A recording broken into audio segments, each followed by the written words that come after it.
and that conversation of, well, we are barely moving from survival to now recovery. And we need to keep beating that drum of what recovery looks like over the long term. I think, David, your slide on showing those businesses that were failing was interesting to me. I was doing a little bit of a quick research on it in terms of what businesses are failing and what's thriving. And obviously, when you think about the thriving businesses, like Zoom, obviously, is stock price is up. I was looking 130% increase since March.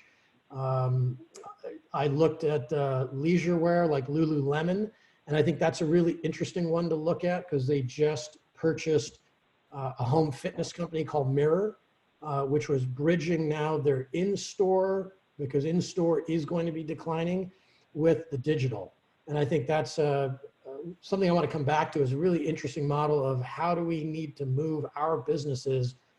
As Tara said, we will always need visitors, but how do we bridge that to the digital world, and some things that we're doing in Oakland around that. So that concept of rethinking the delivery of our mission, where we have such incredible rich content, and we're now starting to really share that much more broadly than beyond our own institutions. Some have been doing it better than others. We in Oakland just started spinning up a lot of different virtual digital programming. So from our education side, all of our school programs were canceled back in March, April. We delivered 150 free virtual programs, really as a beta test to the school community as they were struggling to see what would resonate, how could we deliver it, would the teachers and students like it. We did this also with a zoo camp, because we traditionally would have zoo camp. We had to shut that down. We did a week of a free zoo camp, again, as a way to beta test our own programming. And we think we have something dialed in where we can now develop a fee-based program around that. We did that as well with what we call the behind the scenes live program. A lot of institutions started that, which was really a very intimate look into the zoo, what our keepers are doing, what our vets are doing, in a way that you would never even experience if the zoo was open. That was a fee-based program. We made about $60,000 on that. A lot of investment of time, not sustainable in the long term, but an interesting test of how we could use technology, which we're not very strong at, but to really spin up and develop something longer term, more sustainable. And we're doing that. We just started doing that with conservation programs where, again, traditionally they are in-house. People show up at the zoo to hear from a speaker. We've now done 3 of these. We're calling them Cocktails in Conservation, where we've got one of our conservation partners. We work with a local business that develops a cocktail for that evening. So something where it's fun and engaging. So this, the content that we have being so rich, and then how we all need to move from an in-person delivery, or at least combining that in-person delivery to a hybrid with a virtual, something that we've been spending some time on. Yeah, no, great thoughts, Nick. Frank, I turn it to you, kind of coming from outside the zoo and aquarium profession, but also knowing the profession. Kind of what new operating models do you think organizations need to be looking at coming out of the pandemic? Yeah, thanks, David, for putting this together. I think what I can probably offer most is some discussion items around the whole merger topic, merger acquisition, privatization. Throughout my career, I think I've been through due diligence 6 or 7 times on merger discussions. I've also been through what would be sort of demergers, breaking up of partners. And just prior to COVID, we were about 30 days away from closing on a merger with a large academic institution here in Florida, and that got called off due to COVID. So I have some perspective on, having been through those discussions, what those look like, what kinds of models are available. And I think I would just say, sort of as a summary, that there really isn't a one size fits all, right? It's really specific to the two institutions that are looking at some sort of formal partnership or merger tie-up. And there's lots of different ways those can be accomplished in the not-for-profit realm, where they're, complete mergers of organizations. They are two separate sub-corporations under a parent nonprofit company, where the boards remain independent, and there's a parent board made up of joint board members. The most recent instance that we were getting ready to close on was with a large academic institution that already had a nonprofit foundation, and we were going to become part of that foundation. So there's certainly lots of reasons for it. Cost savings are one, but they're not the primary reason to look at. It's really about the synergies for each institution, and cost savings, I think, are probably the icing on the cake, if you will. Probably 10 to 20% of administrative cost savings could be realized, but I would say not to look at it specifically for those reasons. But that's sort of where I'm coming from, and I can certainly try to address any questions with regards to that.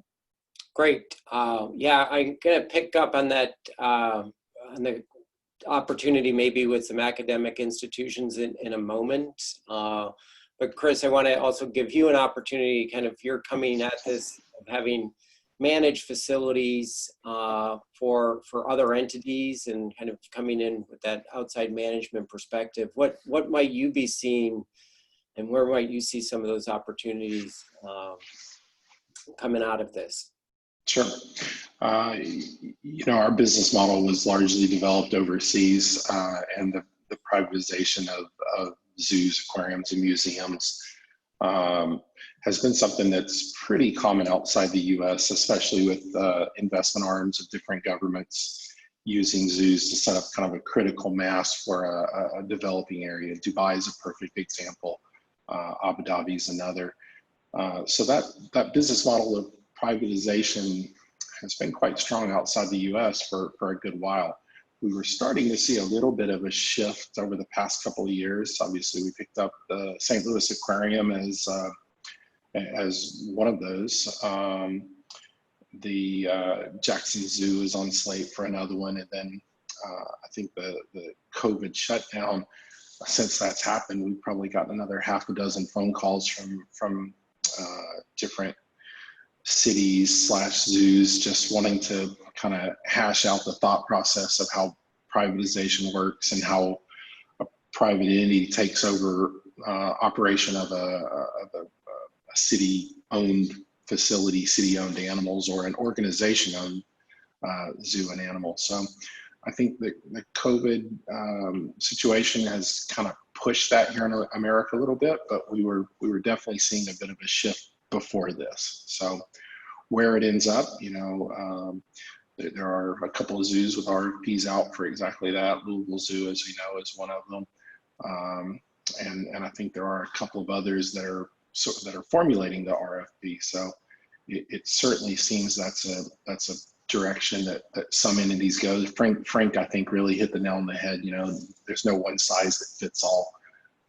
So we're certainly trying our best to help each individual that comes to us, just to walk through how that model does typically look like, at least the ones we've been a part of overseas. Sure. Great. Thanks, Chris.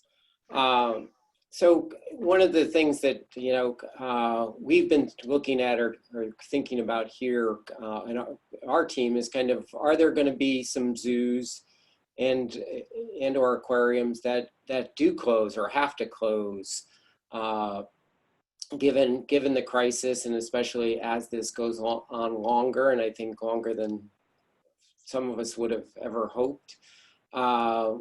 Any thoughts, Tara, kind of from your perspective, both there at the SeaLife Center, but also from your broader AZA perspective, of what do you see as the future in terms of, will there be as many zoos and aquariums around in 5 years as there are now? And not just talking AZA institutions, but maybe any zoos and aquariums. Any thoughts you'd like to offer? Thanks, David. That's something that unfortunately we've had to think a little bit about with ourselves, and quite frankly, I've given our animal team the instruction not to actually do any planning on moving animals, because we need to put all our efforts into raising this money and not plan for failure. But I've had board members push me, and we've had to kind of talk a little bit about what that would look like. We're in a bit of a fortunate situation that we have an unusual collection of animals that are all Alaskan. And I think that if it was just us placing our animals, it wouldn't be that challenging to place our marine mammals and our seabirds. But when you look at it with the broader AZA perspective, I think there is an understanding that there are going to be some facilities that don't make it through COVID. Be them they AZA or other facilities that are not AZA. And I know that as a whole, the AZA board has been talking quite a bit about this and is committed to helping facilities place animals that may need placement. There's what zoos and aquariums mean to the general public is in some way something that we're about to find out, I think. And that's one thing that I've found out within Alaska just the last few days, the amount of people that have contacted us to help, that I think that most of the support for zoos and aquariums that are getting towards that failure point is going to be local. And it's going to depend somewhat about whether the local community is committed to maintaining that facility. And so fingers crossed that it will impact some facilities. There will be some that won't be able to make it, but hopefully that number is small enough and that those animals will be able to find homes in other facilities. But it definitely, when you start looking at sustainability of animal populations overall, you really have to start looking at whether this is going to reduce that ability to sustain these captive populations. I know if we close, we are one of 3 facilities in North America that hold stellar sea lions. And then 3 goes to 2, that's a pretty big jump. And we happen to have all the intact males at our place right now. So there are some big impacts on specific species that could happen even with a relatively small number of facilities closing across North America. So it's definitely something to be thinking about. But the AZA board has been talking about this from the very beginning and has done a number of surveys and is actually getting ready to start another survey to try to figure out a little more about where facilities are. It's been challenging from the survey because every single director of a zoo or aquarium says animal care is number 1, our animals are fine, right? Like, because that's where you're putting all your resources. But we're trying to figure out who is approaching that point, and how can, as a group, how can there be support so that the animals don't suffer in the end? Yeah, yep. This is a question to any of the panelists, but do you see some opportunities for actual mergers, broader than kind of just a partnership, but a true merger, having one organization with a couple different facilities like Audubon or like WCS? Do you think that's a possibility? Do you think there's opportunity with that? I'm happy to start on that one. Sure. So yeah, I think there's definitely possibilities. I think those discussions are most successful when they're led by sort of a board member, common donor, some larger entity, a parent, if you will, that can sort of guide the 2 organizations together successfully, because nonprofits are a bit different in that each one has a different culture. The boards have different levels of oversight and responsibility with each institution. And it tends to be sort of the egos that get in the way of those discussions. Whose team is going to lead the ultimate organization? How do you deal with consolidation of CEOs and leadership teams? boards, what's the role of the board, which board members are going to, you know, continue on with oversight. So logistically, it's actually pretty easy to do, but it's sort of the emotions and the egos that get in the way of those. And my experience is that you need somebody to sort of spearhead that and guide that. You know, I think it's probably unlikely that, you know, two CEOs are going to get together and work that out. So that's I think what would have to be looked at for that to be successful. Yeah, well, there's been many a corporate merger, Frank, you know, that's gone down because of, you know, personality or ego differences that Yeah. have not been able to. I would say the difference, I mean, banks merge all the time, right? They're probably the perfect model. I mean, in Miami, I don't think there's a bank that has kept the same name in the last 5 years. And I know a lot of the bank executives that go through those mergers, and, you know, there's a lot of financial incentive for the boards to work together, right? It's about shareholder value. The executives have golden parachutes and are taken care of and get stay bonuses and all kinds of incentives to make the deal work. And I think, you know, some of that can be done at the nonprofit level, but it tends to be a little more difficult to do that. Right. Nick, any thoughts in terms of, you know, those more pure mergers in the zoo and aquarium business? Yeah, I think, well, I would agree with Frank. I think there's, it is doable. I mean, here in Oakland, we were approached several years ago for a potential consideration of a merger with another institution. The timing wasn't right. So is it possible? It is possible, but those hurdles are definitely there. And I think the other thing that, you know, we've had here in Oakland, in a different sense, not really a merger, but how do we expand upon what we're doing, you know, a broader infrastructure base, where we had a donor who purchased 5,000 acres up in Northern California to develop an elephant preserve.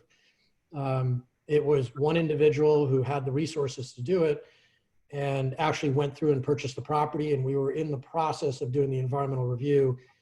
Long story short, that went by the wayside. So that's a different approach of really how do we grow our institution versus an actual merger, but sort of more of a partnership. And, you know, this is happening, I know, with others around the country in terms of large plots of land. And when we talk about sustainability of populations, you know, that's an example of perhaps doing that. We're having a conversation with somebody who owns some land here in our East Bay, and they want to talk about expanding homes for animals. So there's a thread out there where people with large tracts of land are looking to find ways to grow that and partner. As far as direct mergers, it is a lot trickier, I think, for a lot of the reasons Frank said. Yep. I think what I would come back to is, and I just want to say I agree with Tara completely, you know, we cannot plan for failure because in our case, and a lot of our institutions that are either city-owned land, management agreements, you know, our institutions turn back to governmental entities that have no expertise and no resources. So planning for failure is really not an option. The question is, how do we strategize our way out of it? Whether it's, as I mentioned, changing our delivery methods, you know, going online in some respect, or some other options around that. Mm-hmm. Have any of you seen any innovative partnerships or collaborations, either inside the, I'll just make it broad in the cultural attractions marketplace of combining, collaborating organizations?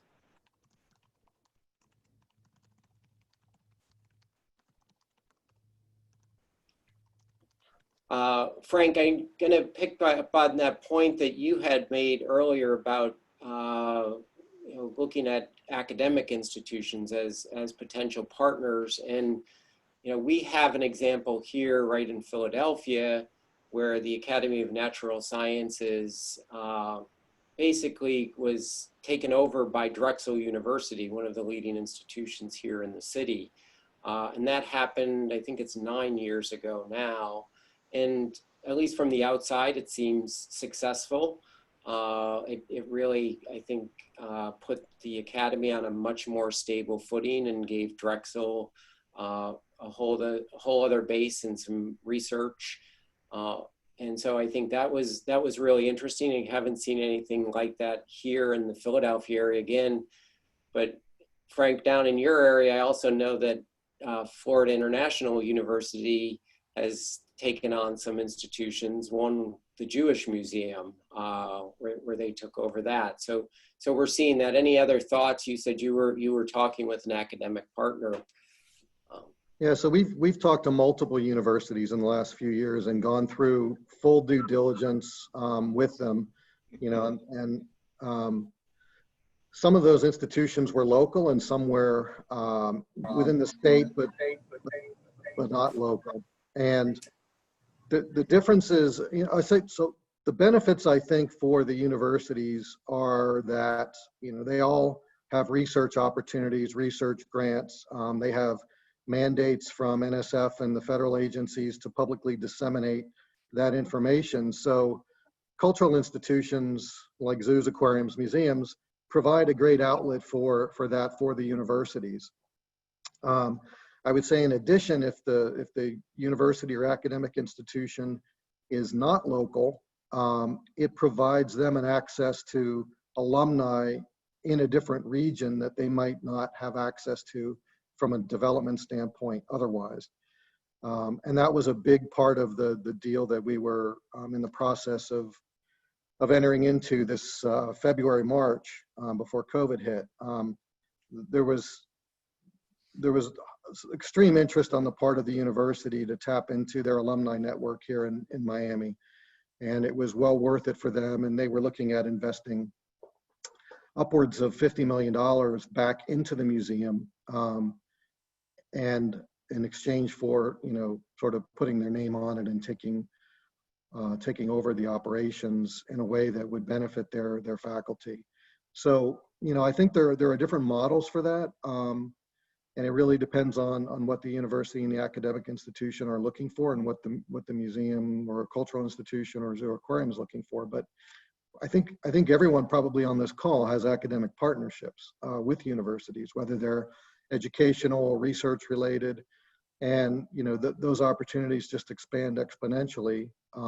The downside is you're now sort of locking yourself into one partner rather than being a diverse outlet for and voice for multiple universities. But in our case, it was coming with substantial funding, so that trade-off was well worth it.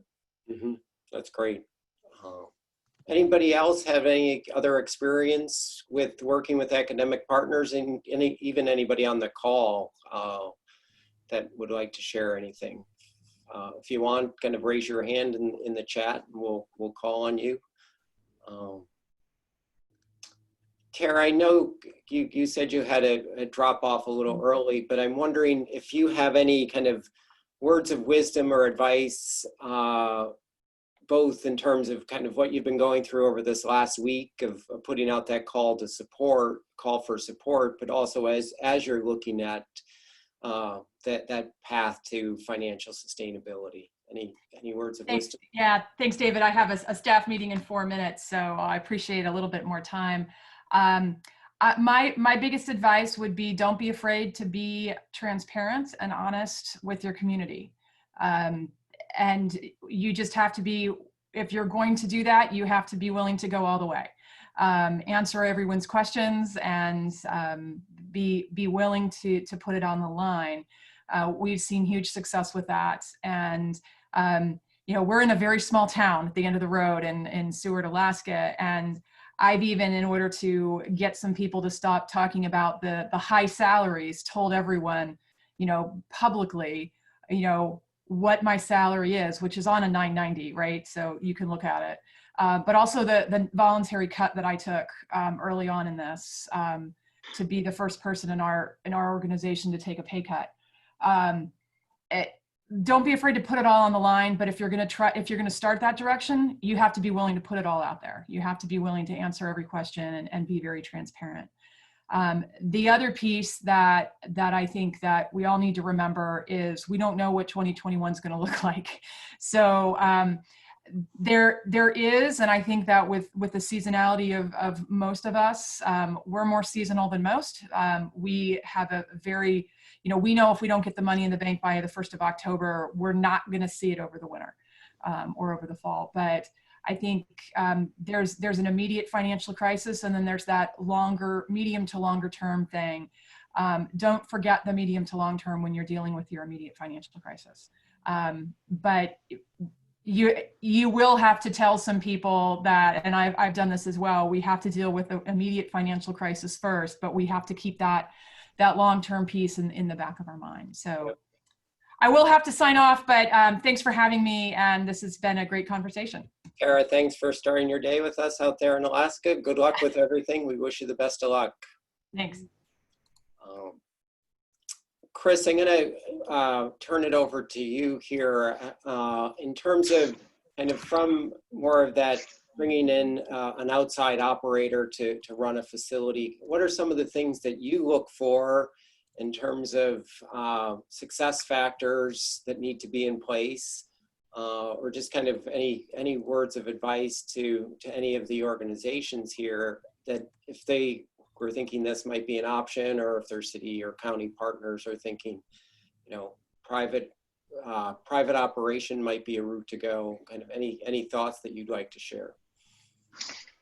Sure. I think Frank kind of touched on it earlier. Just we've kind of gone both directions. We've had boards approaches or city administrators approaches, and then we've had the operations teams, the CEO or CFO approaches, and definitely having the operations team, CFO and CEO on board, in our experience has been key. The ones that just the city administrator approached us typically doesn't go through. I think from what we look for, definitely that the operations team, we typically, one of the things we do provide is a lot of the back end services that allow them to get away from some of the large admin teams that typically each entity has. So we've got a whole team over in between Dubai and St. Louis that function as our accounts team, function as our HR team, function as our general admin team. So really the most important thing is having the on the ground operations team on board with the whole situation. And that's more so been the experience outside the US than inside. We're still relatively new on this model here in the US. So I think that kind of summarizes it. And again, any trends that you're seeing kind of from conversations that you are having here in the US are you seeing more of an increase? You kind of mentioned there's been some conversations, but even in the last 4 months, have you seen more interest in kind of looking at these different privatized models? Definitely. I think someone mentioned a lot of the organizations are having to look back at the cities for a bit of assistance through this, and especially as we don't know exactly where this tunnel ends. And at this point, the cities are some of the least prepared to be able to shoulder the responsibility, the financial responsibility going forward. So I think that's probably been a large part of facilitating those conversations with us on trying to figure out if privatizing helps get them away from having to rely so heavily on the city. So definitely it's been a huge uptick since let's call it end of March, 1st of April. We've had a lot of conversations with quite a few facilities that we never imagined we'd be having conversations with about privatizing. So yep, definitely opening up some thoughts and more willingness to talk is definitely what sure. we're seeing. I'm going to share a couple of slides here based on some of our research of in terms of looking at collaborations and partnerships, and we will share some of the resources we identified. There's actually a great article by an organization called Sea Change that talks about the importance or the factors around collaborations and partnerships. As Nick said, there might not be outright mergers, but what kind of greater collaborations could there be? And a couple of things that kept coming up as we did our research and looked at the possibilities. One is asking the question of kind of what's the best way to ensure the continuity of your mission? And that goes to Nick's comment. How do we best deliver on our mission? And it may be a little different than just having in terms of zoos and aquariums, just in terms of having people come through the gate and buy a ticket. What could we be looking at in terms of doing things virtually, looking outside of our campus, of our gates? So different ways to look at it, but what's the best way to continue to deliver the mission? And we've written dozens and dozens of mission statements, and they all come down to saving wildlife, connecting your community with wildlife. It seems to be the common themes. So how best can you do that? It might not just be getting people to come through your gates. The second is if you're looking at the collaboration or a restructuring, what are you hoping to achieve? As Frank said, it can't just be about cost savings. It may be in terms of increasing reach. It may be using your best assets and resources, whether it's your brand, whether it's your audience, and that may be what you can bring to the table. But really identifying what are those goals that you want to achieve in any sort of collaboration. I think, if anything, this pandemic has made us much more aware of what our financial position is and what it really looking at the finances both in the short and the long term, and really having a good understanding of all of those factors: cash flow, burn rates, your debt and equity ratios, things that they know in the corporate world, and we've gotten much better running our organizations, looking at finances, but making sure that not only everybody in the organization knows, but also your board is well aware of that financial position. And then looking at potential collaborators. Who else is in your area? Who else is doing similar things that you could potentially partner with to achieve a greater mission? So many of our organizations are in proximity. And we have always been great partners, but how do we really look at sharing of resources? And then looking at what are your core assets. This goes back to kind of what are you hoping to achieve, but really sizing up what are the things that you could bring to a partnership. Like I said, it could be that audience reach, it could be your membership base. In the case of that Jewish museum in Florida International University, it was that connection to their base, their donor base, the dollars that audience that FIU wanted to access. But all of us have assets that there are other partners that could benefit. And then the last thing is kind of what are you willing to give up? Because in any partnership, there's going to be some give and take. But what are those things that you're willing to give up in it? And I think that's really important. It's also kind of looking at the people, are there other people that can do things better than you can? So just a couple of questions to ask. And then kind of what's needed here as we look at this. Clearly innovative thinking, and I think we've really, as a profession, done an excellent job of looking at kind of being creative, thinking differently here, bringing new programs to bear in terms of how we're delivering things virtually.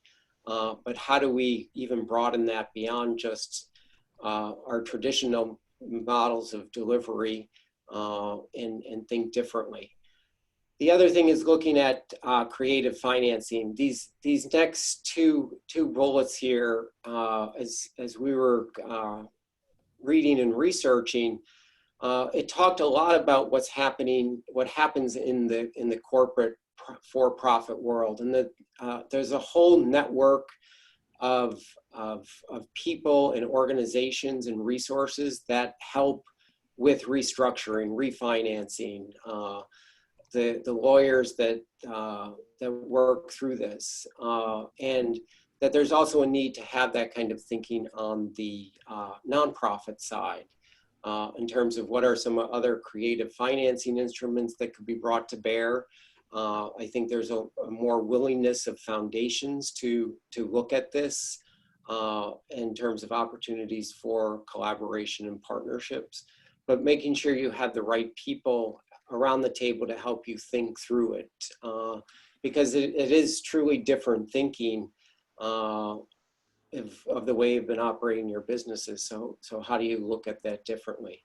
And the other is getting that stakeholder support, whether it's your board members, whether it's community foundations, whether it's others that you want to have join in to help you look at it. And maybe there isn't a collaboration or partnership that comes out of all of this, but it just may be a more efficient way to deliver your services and deliver on your mission. So these were a couple of the key things that we have seen. Like I said, we'll share some of those resources with you in terms of how you may look at this differently. But before we close, I'd like to just turn it over to the panelists for any kind of last words or advice as they're looking at how do you manage through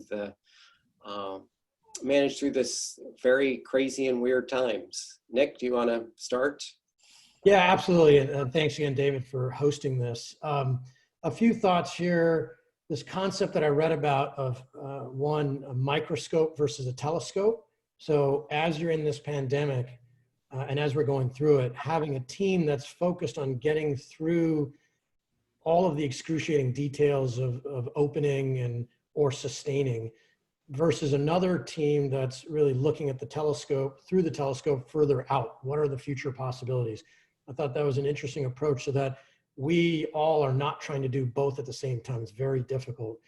Again, I'll come back to innovating through small steps into the digital world is critical. You know, we spun up and are spinning up a virtual fundraiser in 30 days versus a traditional event that we used to spend 6 months working on. So that ability to innovate and being nimble is going to be critical.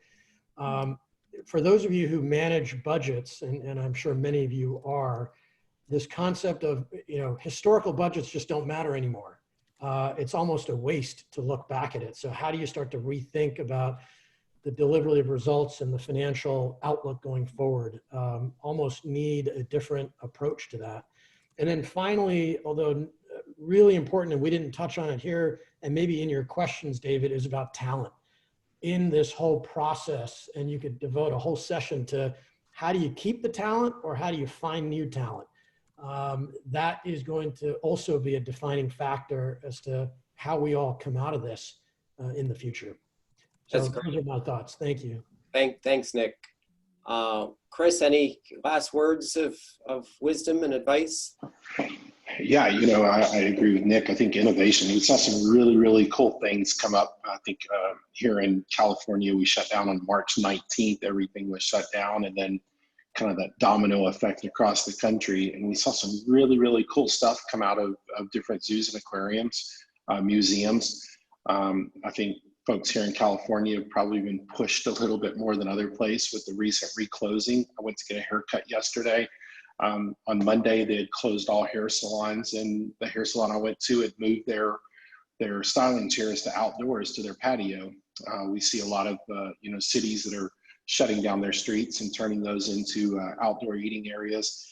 And really, you know, there's a lot of innovation going on right now, and I think that's going to have to happen in our industry. I think we've been really, really great with getting through the shutdown with all that innovation, but as we begin opening up, or as we're, you know, figuring out how to increase our guest attendance and participation, just really putting a whole lot of focus on being just as creative as those other industries that we're seeing. So that's where I think this is probably all going to take us to.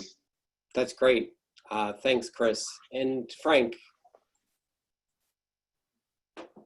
Sure. Yeah. Thanks again, David. I would just add, from a merger standpoint and doing due diligence, if that's something someone is interested in, to not underestimate the time and the resources it takes to do proper due diligence, number one. It's a big effort. You know, if you're looking at corporate restructuring and financial restructuring, it's, you know, entering into confidentiality agreements, looking at every contract that both organizations have to see what those contracts allow in terms of mergers or out clauses or terminations, looking at donor agreements for restrictions, a whole realm of things that just takes a lot of time and a lot of resources to do properly. And so that would be something you would sort of need to plan for. And then in terms of looking at the merger itself, in order to realize some of the savings, you really need to invest capital. So as an example, combining ticketing systems, if it's two attraction type organizations, point of sale systems, aligning financial software so they can speak to each other, talk to each other, donor databases if they're being combined. All of that costs money and it takes time. So those are all things that have to be looked at within the equation of the cost benefit of any of those kinds of relationships. That's great. Great thoughts. Kind of that you need to make that investment to make it worthwhile. Well, thank you to all of our panelists, Chris, Frank, and Nick, as well as Tara, and to everybody that joined today. We will share some takeaways of this, as well as the recording for those that you want to share it with others.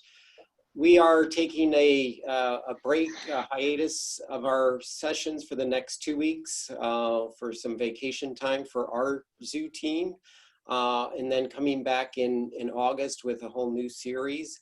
If there are any specific topics that you would like to see covered as we relaunch the New Tomorrow webinar community conversation series in August, please send us a line, drop us a note. Or even if you have a minute, want to share it in the chat function here. We look forward to continuing hosting these conversations for the weeks to come. But again, thanks everybody. Hopefully this offered some big ideas, some thoughts to help you work through these very interesting times. And good luck to everybody. Stay safe and stay well. Thanks again. Thank you, David.